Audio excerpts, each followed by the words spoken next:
어버이날이고 오늘은 교회력으로 교회가 지키는 어버이 주일입니다.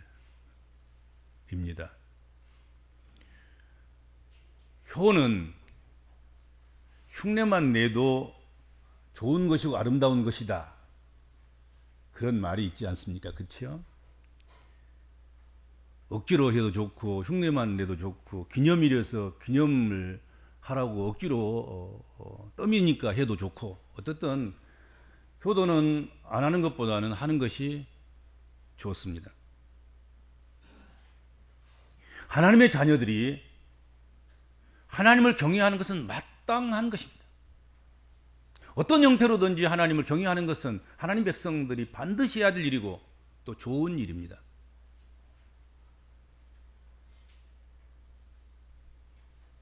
또한 하나님의 자녀들은, 하나님의 백성들은 하나님을 경외하는 만큼 그 아비와 그 어미에게 효를 행하는 것이 마땅할 것입니다. 진실로 안 되고 진정으로 안 되면 흉내라도 내고, 매일 매순간에 안 되면 기념일이라도 그렇게 했으면 참 좋겠습니다. 오늘 본문 말씀은 하나님의 자녀가 어떻게 그 아비와 그 어미에게 효를 행해야 할 그것을 말씀해 주고 있습니다. 첫 번째로 내 아비의 훈계를 들으며, 그렇게 말씀했습니다. 부모에게 효를 행하는 것 첫 번째 문제, 첫 번째 일, 그것은 내 아비의 훈계를 들으라 말씀하셨습니다. 아비의 훈계를 잘 듣는 것, 그것이 효를 행하는 것이다 하는 것입니다. 뭐 대단한 물질이 필요한 것이 아닙니다. 그다지 많은 희생을 요구하는 것도 아닙니다. 그저 아비의 훈계를 귀담아 듣고 청종하는 것이다 하는 거지요. 내 아비의 훈계, 여기서 훈계란 말을 사용하고 있는데, 훈계, 무사르, 훈계, 본래의 의미는 징계를 의미합니다. 징계를 뜻하는 말입니다. 여기 이 징계란 말, 훈계란 이 말에서 책망이나 경고나 교훈 같은 말이 파생되어 나왔습니다. 성서시대에 잠언서를 기록하고 잠언서를 통해서 교훈을 남기는 그런 시대에는, 그때 이스라엘에서는 자녀에게 실제적인 생활 지침을 주는 것은 아버지의 몫이었습니다. 훈계를 하고 징계를 하고 책망을 하고 경고를 하고 교훈을 주는 일, 이런 일들은 아버지에게 속하여 있었다 하는 것이죠. 그래서 아버지가 내리는 징계나 책망을 속상히 여기면 안 됩니다. 그것은 아비에게 주어진 직무예요. 책무이고 그것이 사명이고 소명이고, 하나님의 자녀들을 자녀답게 양육하고 길러가고 세워가는데 필요한 아버지의 목, 그것이 훈계하는 것입니다.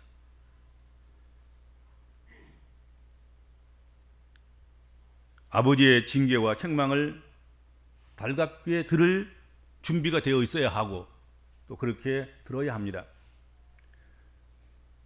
훈계를 듣고 할 때 들으라, 이 말은 우리가 잘 아는 쉐마라는 말이에요. 아무튼 히브리어 중에서 우리가 공부 안 해도 아는 말 중에 몇 가지 있지 않습니까? 그 중에 하나가 쉐마예요. 쉐마, 들으라, 들으라.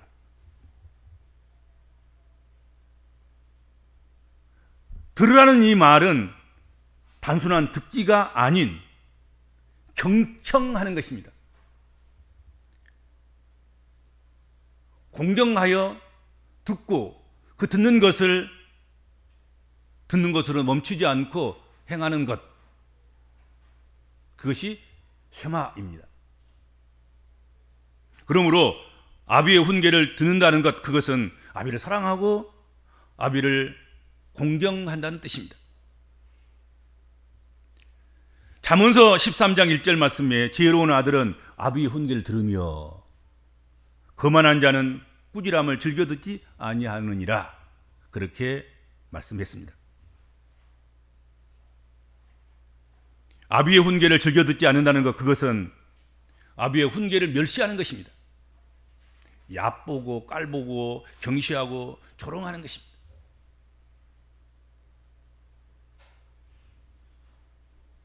그래서 소화시키지 못하는 음식이 결코 몸에 유익하지 않는 것처럼, 소화시키지 못하는 음식을 먹으면 그 음식이 속에 들어가서 여기서 소화가 되는 것이 아니라 여기서 부패하고 썩고, 그래서 우리를 병들게 하는 것 아니겠습니까? 훈계도 그런 것 같습니다. 아비의 훈계를 달게 우리의 영혼이 받아들이고 우리 인격이 받아들이고 우리 마음이 받아들여서 소화를 잘 시키면 그것처럼 유익한 것이 없습니다. 그것처럼 복받을 일이 없는 것이죠. 그런데 소화시키지 못하는 음식처럼 훈계도 그렇게 바르게 올바르게 받아들이지 못하면 오히려 그 인생에게 있어서 성격 파탄이라든지 인생이 황폐해지는 그런 결과를 초래한다 하는 것이죠. 세상을 살아가면서 우리는 주변으로부터 많은 칭찬하는 소리, 아첨하는 소리, 이런 것을 들을 수 있습니다. 또 그런 데만 귀가 열려지는 경우가 참 많습니다. 아첨하는 소리에 대해서는 귀가 잘 열리고 칭찬하는 소리에 대해서는 귀를 잘 열고 듣는데, 훈계하고 징계하고 책망하고 교훈하는 말에는 귀를 닫는 경우가 많습니다. 왜냐하면 칭찬이나 아첨은 참 듣기 좋기도 하고 또 듣기 좋아하기도 하지만 충고나 쓴소리를 달게 들을 줄 아는 사람들이 참 드물고 없기 때문에 그렇습니다.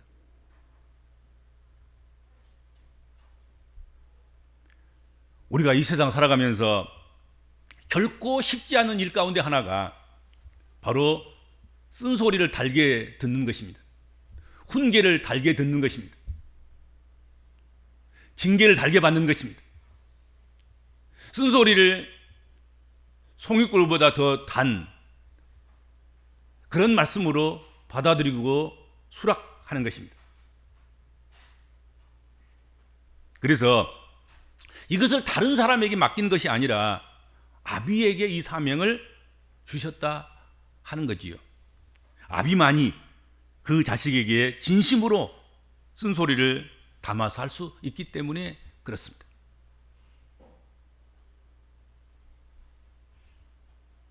자식의 응석을 받아주는 그런 능력밖에 없는 부모 밑에서 자란 그 아이는 참 불쌍한 존재일 것입니다. 자꾸 보면 응석받이 아이는 세상에서 사실은 적응을 못해요. 학교 가면 학교에서 응석 받아줍니까? 안 받아주잖아요. 군대 가면 응석 받아줍니까? 안 받아줘요. 직장에 가면 응석 받아줍니까? 안 받아줘요. 집에서 자꾸 부모들이 자녀들을 응석받이로 만들어 놓으면 세상에 부적응자가 돼요. 어디 가나 왕따만 당합니다. 그러니까 응석받이로 자녀를 키운다는 것, 그것은 자녀를 망퇴하는 것입니다. 진짜로 부모가 자녀를 사랑한다고 하면 훈계하셔야 됩니다.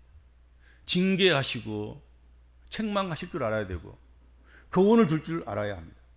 쓴소리도 아낌없이, 평상시에 부모가 쓴소리를 해도 그것을 아멘으로 받아들일 수 있는 그런 신뢰관계, 사랑의 관계, 충분한 부모로서의 모범의 관계를 보여줘야 되고 그렇게 살았어야 됩니다. 그렇지 않습니까?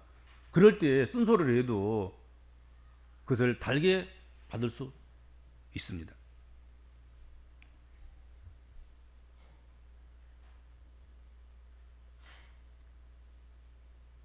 오늘 우리 자식들은 사실은 오늘 이 예배 참석하는 우리 믿음의 권속들은 뱃속에 어린 생명에 잉태되기 전부터 존재하는 그런 형태의 생명, 태어난 어린 아이, 뭐 청소년들, 뭐 그다음에 장년들, 또 노년들 뭐 다 함께 참석하고 있습니다. 사실은 노년들도 누군가의 아들, 딸 아니겠습니까? 그렇죠. 어린아이처럼. 모두가 누구에겐가는 어버이이기도 하지만 또한 아이, 자녀인 것은 분명합니다. 그렇지 않겠습니까? 그래서 자식들은 아비로부터 훈계를 들을 때, 훈계를 받을 때 나는 정말로 경청하는 자세를 가지고 훈계를 받겠습니다. 어떤 경우라도 아비가 훈계할 때는 내가 머리를 조아리고 경청하겠습니다. 다짐해야 되겠습니다. 항상 존중하는 마음으로 아비를 바라보면서 바른 자세로 되어야 하겠다는 각오를 가지셔야 됩니다. 부모가 말할 때 시선을 집중하지 못하고 주변의 다른 일에 산만한 태도를 보이고, 그것은 오늘 들으라는 이 쉐마와는 전혀 관계없는 것입니다. 오늘 들으라는 이 말씀 속에는 주변이 뭐 별 일이 일어나고 청천벽력이 일어나고 우리의 눈을 그리고 우리의 길을 싹 이렇게 뺏어갈 수 있는 그런 환경이 주어진다 할지라도 아비가 말할 때는 아비의 말에 귀를 기울이는 것, 시선을 놓치지 않고 아비의 시선을 주목하고 바라보는 것, 그렇게 말씀을, 그렇게 훈계를 듣는 것, 그것이 경청이고 그것이 쉐마고 그것이 들으라에 합당한 자녀의 태도인 것입니다. 그게 그렇게 하겠다고 다짐을 하셔야 됩니다. 하나님 말씀도 그렇게 들어야 하고, 하나님 백성들은 하나님 말씀을 듣는 것처럼 아비가 훈계할 때 그런 자세로 아비의 말을 들어야 된다 하는 것입니다. 그 다음에 두 번째로, 내 어미의 법을 떠나지 말라, 그렇게 말씀했습니다. 효가 뭐 하는 것이냐? 내 어미의 법을 안 떠나는 것, 그것이 효하는 것이다. 그것이 효도하는 것이다. 유대인들에게 있어서 아버지가 자녀들에게 훈계하고 책망하고 징계를 하고 교훈을 하는 그런 위치라고 하면, 어미는 아이가 태어나면 그 자녀를 무릎에 앉히고 그 아이가 말을 배우기도 전에 젖을 빨리면서 하나님의 법을, 즉 율법을 가르치는 것이 유대의 이스라엘의 어미의 몫이다 하는 것입니다. 어미가 해야 될 거예요. 어떤 집은 막 어미까지 막 나서가지고 막 훈계하고 막 책망하고 막 난리를 피우니까 아이가 갈 데가 없는 거야.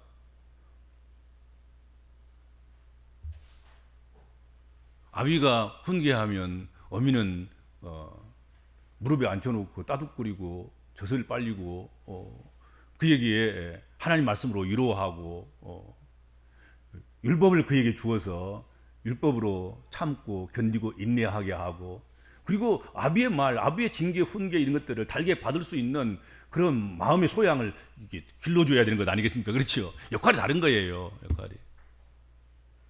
같이 함께 막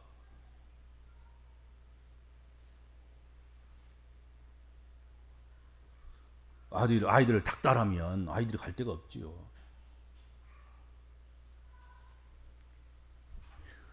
내 어미의 법을 떠나지 말라. 여기서 법은 토라, 글자 그대로 법칙, 법령을 의미합니다. 실제로 법으로 해석되는 이 토라는 십계명이나 모세 오경을 의미하지요. 주로 우리가 이야기할 때.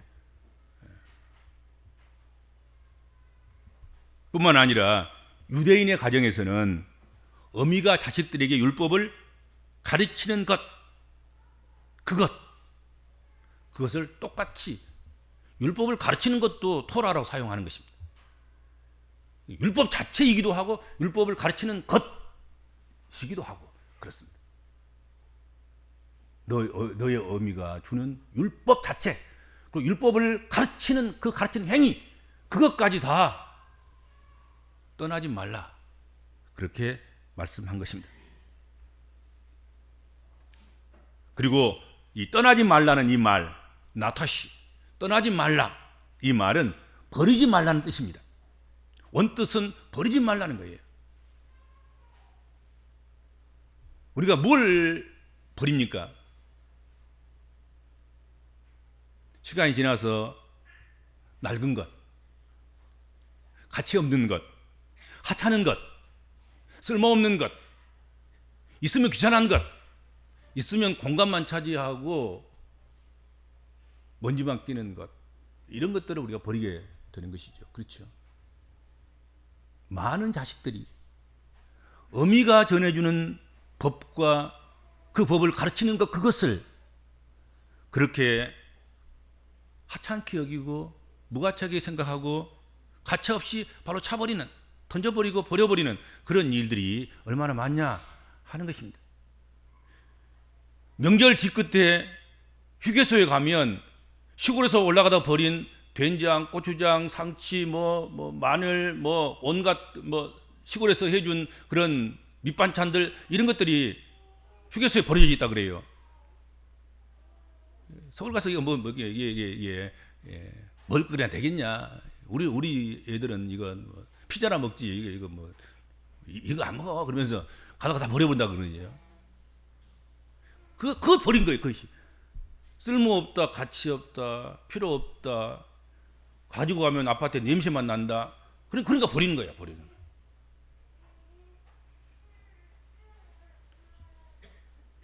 그러나 잊지 말아야 합니다.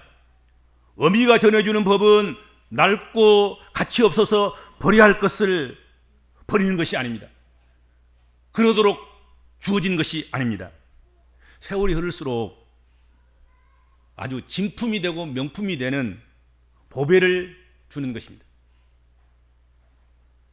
유대의 어머니들에게, 그리고 이스라엘 어머니들에게, 그리고 하나님을 경외하는, 하나님을 창조주를 경외하는 하나님 백성들의 애미들에게 주는, 그래서 자녀들에게 전달하도록 준 그 율법 토라는, 이건 진품이고 명품인 것입니다. 시간이 지날수록 값이 올라가는 거예요. 세월이 지나갈수록 가치가 뛰는 거예요.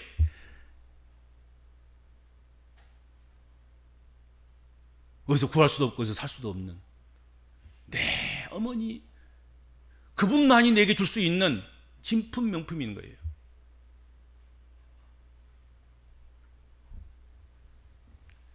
어머니가 전해주는 법은 자녀들에게 족쇄를 채우는 것이 아닙니다. 오히려 자녀들의 인생의 담장 같은 것이고, 더 나아가서는 성벽 같은 것입니다. 내 삶으로 사탄과 죄악들이 침입하지 못하도록 막아주는 그런 역할을 하는 담장 말이죠. 그런 역할을 하는 성벽과 같은 것입니다. 만약에 자녀들이 어미의 법을 떠난다고 하면 그 순간 그 삶의 장벽이 무너지는 것이고 성벽이 사라지는 것입니다. 여러분, 이 성을 중심으로서 삶을 유지하고 생존하던 성 중심적인 그런 생활 속에서 살아가던 그들이 성벽이 무너지면 안전지대가 무너지는 것입니다. 보호처가 없는 것입니다. 피난처가 없는 것입니다. 적의 밥이 되는 것입니다. 바로 어미의 법이 그런 것입니다. 어미만이 우리를 위해서 생명을 포기하고 우리를 방어하기 위해서 자기가 성벽이 돼서 원수들을 그 몸으로 막아내고 모든 대적을 자신이 성벽이 돼서 막아내는 유일하신 하나님께 주신 성벽인 것입니다. 누가 그렇게 하겠습니까?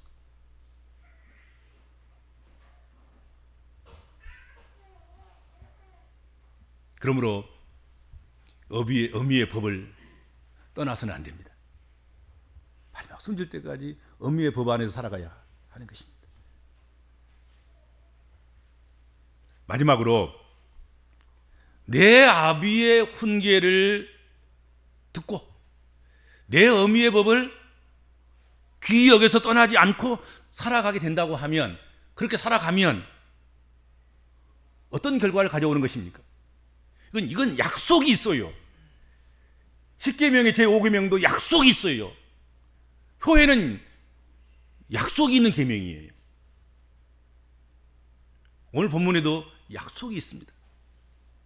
아버지 훈계와 내 어미의 법을 듣고 그것에서 떠나지 않는 것, 그것은 그렇게 하는 자는 그 머리에 아름다운 영광스러운 관을 하나님께 씌워주실 것이다.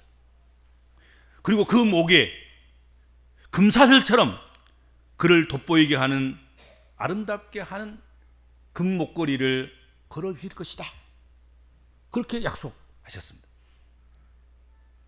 관과 금사슬은, 여러분, 이 잠언이 거의 솔로몬의 작품이라는 거 아시죠?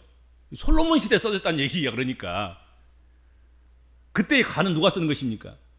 그때 금사슬은 누가 두르는 것입니까? 아무나 두르는 게 아니야. 지금은 뭐 금사슬이 몇 개씩 있어가지고 오늘은 이것 둘러보고 내일은 저것 둘러보고 귀찮으니까 안 두르는 그런 사람이 많아요. 그렇죠? 관도 그거 쓰니까 무거우니까 그거 내려놓으려고 애쓰고 안 쓰는 사람이 많습니다. 그렇지 않습니까? 그때는 뭐 인권도 없고 뭐 보상도 제대로 되는 세상도 아니고 또 먹고 사는 것 자체도 해결이 안 돼서 먹기를 위해서 노동력을 다 이렇게 제공하는, 어떤 사람은 3년 동안 노동력을 제공하고 작은 기술을 하나 배웠다고 그런 말씀도 하고 그러던데, 그때 당시에는 뭐 그런 게 없어. 그냥 뭐 50년 전 100년 전에도 그랬는데, 아니 잠언서 시대라니까. 솔로몬 시대인 거야. 솔로몬 시대. 그때는 먹을 것이 없어가지고 사마리아 성에서 무슨 일이 있었던 거 아시죠? 오늘은 내 자식 잡아먹고 내일은 네 자식 잡아먹자, 이렇게 계약을 해가지고 뭐 그런 시대인 거야. 먹는 것이 해결 안 된 시대인 거야. 그런데도 불구하고 그 시대에도 오늘 본문에 보면 모두가 다 꿈꾸는, 모두가 다 지향하는, 모두가 다 비전이고 소망이고 바라고 하는 그 모든 것, 그 정점에 있는 것, 관 쓰고 금세살 두드리는 것, 그보다 더 큰 소망이 어디 있겠습니까? 그보다 더 큰 꿈이 어디 있겠습니까? 그보다 더 잘 되는 게 어디 있겠습니까? 그렇죠? 관 쓰는 것이죠. 관 하나 쓰는 것, 부를 상징하고 아름다움을 상징하고 귀함을 상징하는, 특별한 걸 상징하는 1%밖에 안 되는 그런 존재라는 것을 상징하는 면류관을 쓰고, 금면류관을 쓰고 금사슬을 두르는 것, 그것처럼 귀한 것이 어디 있겠습니까?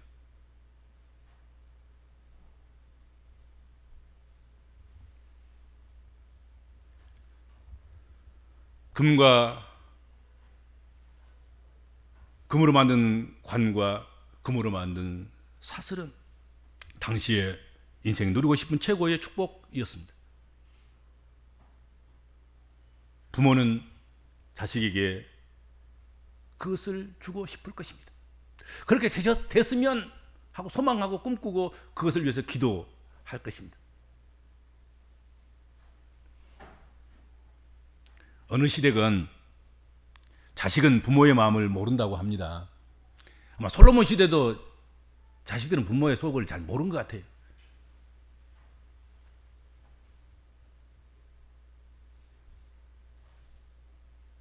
더욱 이 시대는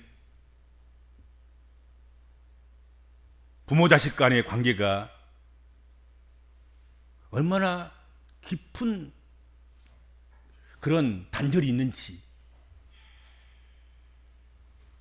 이 시대는 훈계와 교훈을 꼰대질로 멸시하고 천대하는 그런 시대입니다.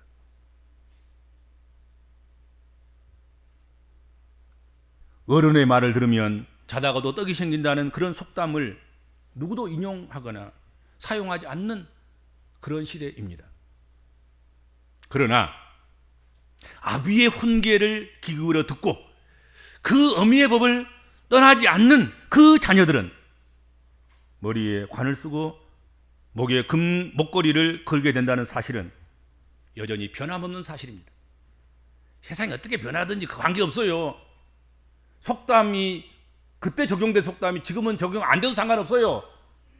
중요한 건 하나님 말씀은, 하나님이 말씀하신 약속 있는 계명은 하나님께서 그대로 세월이 지나도 세월이 바뀌고 뭐 상황이 바뀌고 문화가 바뀌고 문명이 바뀌고 가치관이 바뀌고 그런다 할지라도 여전히 아비의 훈계를 잘 듣고 어미의 법을 떠나지 않는 그 하나님 백성들은 하나님께서 그들에게 관을 씌우시고 하나님께서 그들의 목에다가 금사슬로 장식해 주시는 복을 누리게 된다 하는 것입니다. 우리 복음적인 그리스도인들은 부모의 훈계를 귀 기울여 듣고 그 법을 떠나지 않고 잘 지켜 삶으로 머리에 아름다운 관을 쓰고 목에 금사슬을 걸고 사는 성도 여러분들 되시길 바라고 또 여러분들 후손들이 되시기를 바랍니다.